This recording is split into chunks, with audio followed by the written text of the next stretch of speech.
Imagine waking up one morning and the streets are silent. No merchants, no children, no church bells, only the sound of carts moving slowly through the city, filled with bodies. This was not a war. This was not an invasion. This was the Black Death, the deadliest pandemic in human history. Between 1347 and 1353, it erased entire cities, collapsed economies, and changed the course of civilization forever.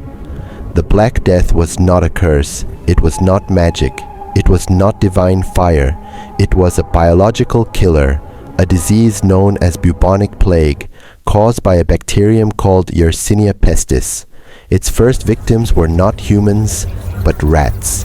Black rats carried infected fleas. When the rats died, the fleas searched for new hosts. They found people, and death followed. The plague attacked the human body in 3 horrifying forms. The first was bubonic plague, the most common. Victims developed painfully swollen lymph nodes, called buboes, in the groin, neck, and armpits. Fever burned through their bodies. Pain became unbearable. Most died within days. The second form was pneumonic plague, the most terrifying. It infected the lungs and spread through the air. One cough, one breath. Entire families died within 48 hours. The third form was septicemic plague. The infection entered the bloodstream. Skin turned black from gangrene. Fingers, toes, and noses began to rot. This is where the name Black Death was born. The plague did not begin in Europe. Evidence points to Central Asia.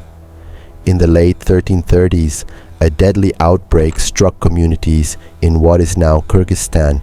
From there, the disease followed the Silk Road.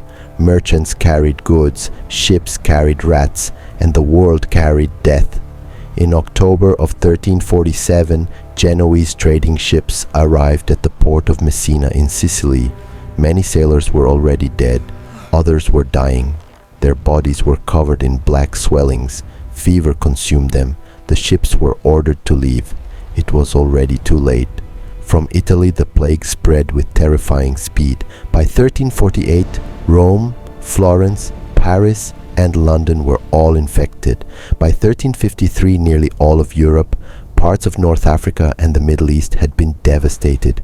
Cities lost half their population. Villages disappeared completely. There were not enough living people to bury the dead. The numbers are almost impossible to comprehend. Between 25 and 50 million people died in Europe alone, 30 to 60% of the entire population. The Middle East lost nearly 1/3 of its people. This was the greatest demographic disaster in recorded history. People did not understand disease. They had no science, no cure. Many believed the plague was God's punishment. Religious extremism spread. Groups called flagellants marched from town to town, beating themselves in public, begging for forgiveness. Others searched for someone to blame. Jewish communities were falsely accused of poisoning wells. Thousands were murdered. Fear turned neighbors into enemies.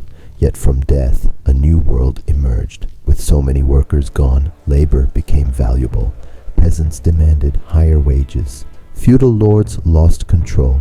This shift weakened the feudal system and helped ignite uprisings like the Peasants' Revolt of 1381.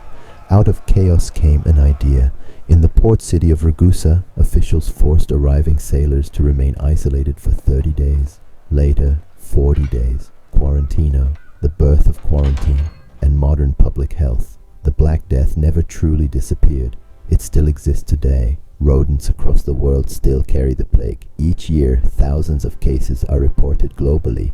The difference is simple. Today, the plague is treatable.